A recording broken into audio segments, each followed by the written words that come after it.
আসসালামু আলাইকুম। সবাইকে স্বাগত জানাচ্ছি। আমি নাসরুল ইসলাম তন্ময়। শুরুতে বিআরবি কেবল সংবাদ শিরোনাম। বাংলাদেশের সর্বশেষ গুরুত্বপূর্ণ আপডেট সংবাদে আপনাকে স্বাগত। শুরুতেই সংবাদ শিরোনাম, পরে বিস্তারিত। শুরুতেই জানিয়ে দিব, মায়ের ডাকের সমান্যকে তুলে নেয় মির্জা ফখরুলের উদ্বেগ।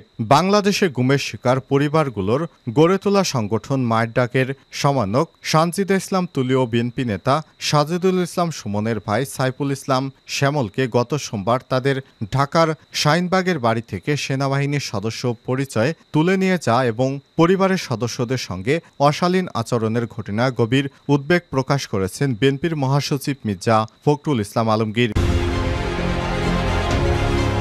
এরপর জানিয়ে দিব, দেশে ফিরলেন মিজানুর রহমান আজহারী।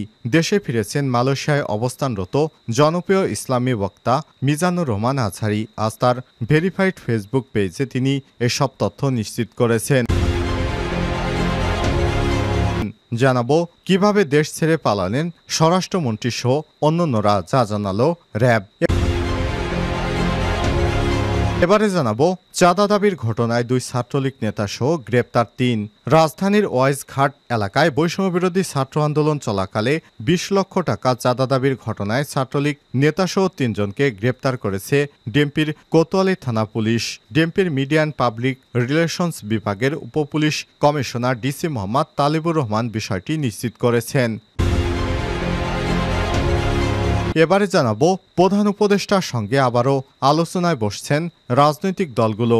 অন্তর্বর্তীকালীন সরকারের প্রধান উপদেষ্টা প্রফেসর ডক্টর মোহাম্মদ ইউনূসের সঙ্গে 3য় দফায় আলোচনায় বসছেন রাজনৈতিক দলগুলো। শনিবার 5 অক্টোবর এই বৈঠক শুরু হবে এবং সর্বশেষ জানিয়ে দিব, জাতিসংঘ মহাসচিবকে নিষিদ্ধ ঘোষণা করেছে ইসরায়েল। জাতিসংঘের মহাসচিব অ্যান্টোনিও গুতেরেসকে পার্সোনা নন গ্রাটা আখ্যা দিয়ে তাকে প্রবেশে নিষেধাজ্ঞা দিয়েছে দখলদার ইসরায়েল বাহিনী। বুধবার দেশটির পররাষ্ট্রমন্ত্রী ইসরায়েল কার্টজ বলেছেন, মঙ্গলবার ইরান যে মিসাইল হামলা চালিয়েছে দায়িত্বহীনভাবে সেটির নিন্দা জানাতে ব্যর্থ হয়েছে জাতিসংঘের মহাসচিব অ্যান্টোনিও গুতেরেস। তার অভিযোগ, জাতিসংঘ মহাসচিব ইসরায়েল বিরোধী এবং সন্ত্রাসী, ধর্ষক ও খুনিদের মদতদাতা।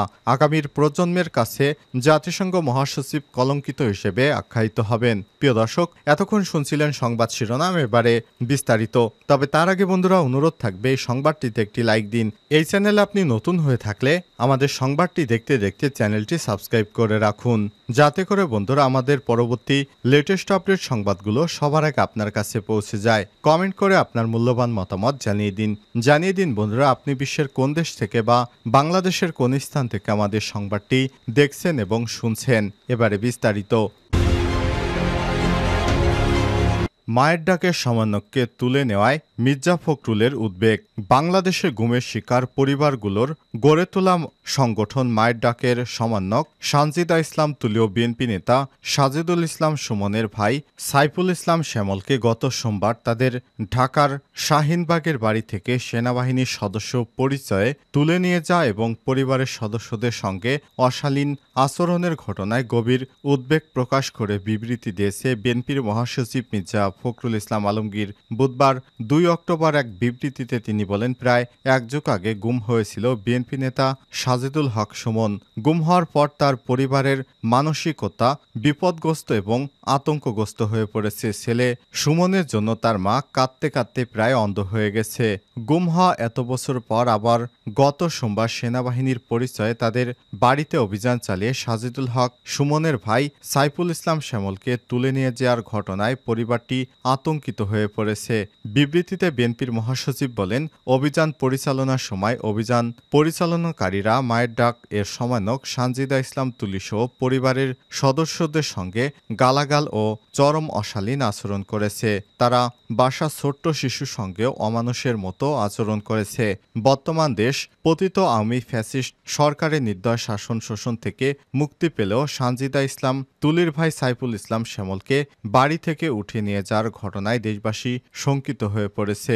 এই পরিবারটিকে হয়রানি করা বিপদগ্রস্ত একটি পরিবারের সঙ্গে রসিকতা। এ সময় তিনি আরো বলেন, বিগত আওয়ামী লীগ সরকার আমলে করা মিথ্যা মামলায় নির্যাতিত সাইফুল ইসলাম শ্যামল তিনি রাজনীতির সঙ্গে জড়িত না হলেও কোনো অপরাধ না করলেও তাকে তুলে নিয়ে যাওয়া হলো তা আমাদের বোধগম্য নয়। প্রশাসনে এখন আমি দোসরেরা বহাল তবিয়তে কাজ করছে বলেই দেশে নতুন করে শুরু হয়েছে ষড়যন্ত্র এবং অনৈতিক কর্মকাণ্ড।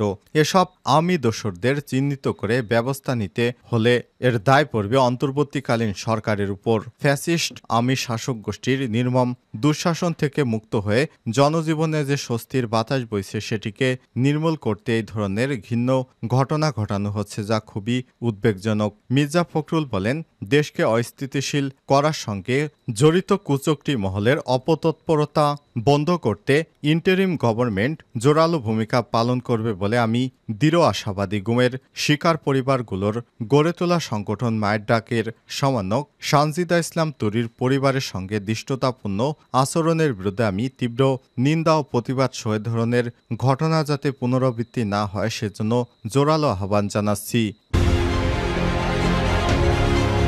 দেশে ফিরলেন মিজানুর রহমান আজহারী। দেশে ফিরেছেন মালয়েশিয়ায় অবস্থানরত জনপ্রিয় ইসলামিক বক্তা মিজানুর রহমান আজহারী। বুধবার নিজের ভেরিফাইড ফেসবুক পেজে তিনি নিজের এই তথ্য নিশ্চিত করেছেন। সন্ধ্যা 6:30টার পর দেয়া ওই পোস্টে আজহারী বলেন, আলহামদুলিল্লাহ, সালামায়ে প্রিয় মাতৃভূমিতে এসে পৌঁছালাম। পরম করুণাময় প্রত্যাবর্তনকে বরকতময় করুন দোয়ার নিবেদন।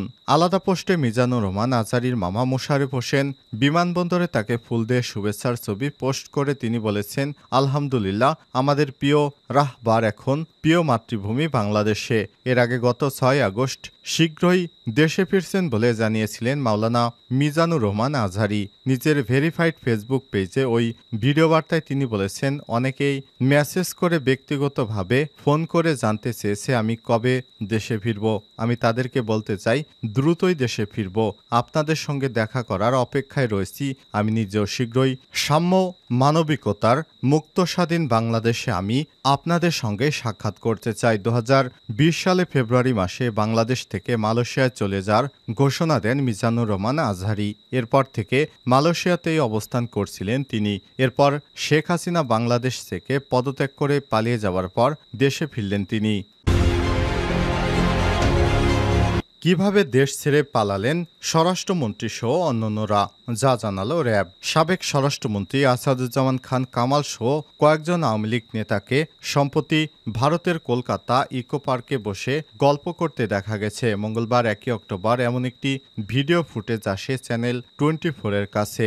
আসাদুজ্জামান খান কামাল ছাড়াও ভিডিওতে সাবেক সংসদ সদস্য অসীম কুমার উকিল, অপু উকিল ও হাজী সেলিমের এক ছেলেকে দেখা যায়। সাবেক স্বরাষ্ট্রমন্ত্রী আসাদুজ্জামান খান কামাল সহ অন্যান্যরা কিভাবে দেশ ছেড়ে পালিয়েছে এ বিষয়ে বুধবার 2 অক্টোবর জানতে চাওয়া হয় র্যাবের লিগ্যাল অ্যান্ড মিডিয়া উইংয়ের পরিচালক লেফটেন্যান্ট কর্নেল মুনিম ফেরদৌসের কাছে। কারণ বাজারে র্যাব মিডিয়া সেন্টারে আয়োজিত এক সংবাদ সম্মেলনে এ বিষয়ে কথা বলেন তিনি। র্যাবের এই কর্মকর্তা বলেছেন, সাবেক স্বরাষ্ট্রমন্ত্রী বৈধভাবে গেছে নাকি অবৈধভাবে গেছে সে সম্পর্কে র্যাবের কাছে কোনো তথ্য নেই। এখানে র্যাবের কোনো ধরনের উস্কানিতা বা গাফিলতির বিষয় নেই। আমাদের যে দায়িত্ব কর্মপরিধি সে অনুযায়ী সর্বোচ্চ কাজ করে যাচ্ছি। র্যাবের এই কর্মকর্তা বলেন, সাবেক স্বরাষ্ট্রমন্ত্রী বৈধভাবে গেছে নাকি অবৈধভাবে গেছে সে সম্পর্কে র্যাবের কাছে কোনো তথ্য নেই। প্রসঙ্গত বৈষম্য বিরোধী ছাত্র জনতার আন্দোলনে নজিরবিহীন দমন-পীড়ন চালানো হয় সাবেক স্বরাষ্ট্রমন্ত্রী আসাদুজ্জামান খান কামালের নির্দেশে। তার বিরুদ্ধে ইতিমধ্যে অর্ধশতাধিক মামলাও রয়েছে। চাঁদা দাবির ঘটনায় 2 ছাত্রলীগ নেতাসহ গ্রেপ্তার 3। রাজধানীর ওয়াইজঘাট এলাকায় বৈষম্য বিরোধী ছাত্র আন্দোলন চলাকালে 20 লক্ষ টাকা চাঁদা দাবির ঘটনায় ছাত্রলীগ নেতাসহ 3 জনকে গ্রেপ্তার করেছে ডিএমপি কোতোয়ালি থানা পুলিশ। বুধবার 2 অক্টোবর ডিএমপির মিডিয়া অ্যান্ড পাবলিক রিলেশনস বিভাগের উপপুলিশ কমিশনার ডিসি মোহাম্মদ তালেবুর রহমান এসব তথ্য নিশ্চিত করেছেন।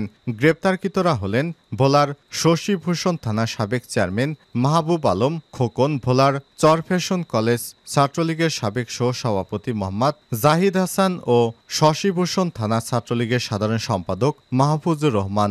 মামলার এজাহার থেকে জানা যায়, গত 4 আগস্ট সকালে কোতোয়ালি থানার ওয়াইজঘাট এলাকায় বৈষম্য বিরোধী ছাত্র আন্দোলনে যোগ দেওয়ার জন্য বিএনপির 30 থেকে 35 জন নেতাকর্মী কেন্দ্রীয় শহীদ মিনারে যাওয়ার জন্য অপেক্ষা করছিলেন। এ সময় হঠাৎ আওয়ামী লীগের বিভিন্ন অঙ্গ সংগঠনের নেতাকর্মীরা তাদের উপর হামলা করে, গুরুতর জখম করে। এরপর বিএনপি নেতাকর্মীদের 37 নম্বর ওয়ার্ড আওয়ামী লীগের কার্যালয়ে নিয়ে এলোপাতাড়ি কিল ঘুষি চড়-থাপ্পড় দেয়। এক পর্যায়ে মোহাম্মদ জাবেল হোসেন পাপন বাদীকে পিস্তল দেখিয়ে প্রাণনাশের হুমকি দিয়ে 20 লাখ টাকা চাঁদা দাবি করে। বিএনপি নেতা মোহাম্মদ মনির হোসেন প্রাণ বাঁচাতে আসামিদের নগদ 10 লক্ষ টাকা দিয়ে ছাড় পান। এই ঘটনায় কোতোয়ালি থানায় একটি মামলা রুজু করেন মনির হোসেন। মামলাটি তদন্তকালে ঘটনাস্থলের আশপাশের সিসিটিভি ফুটেজ ও গোয়েন্দা তথ্য বিশ্লেষণ করার এই ঘটনায় জড়িত 3 জনকে গ্রেপ্তার করা হয়। গ্রেপ্তারকৃতদের আদালতে পাঠানো হয়েছে।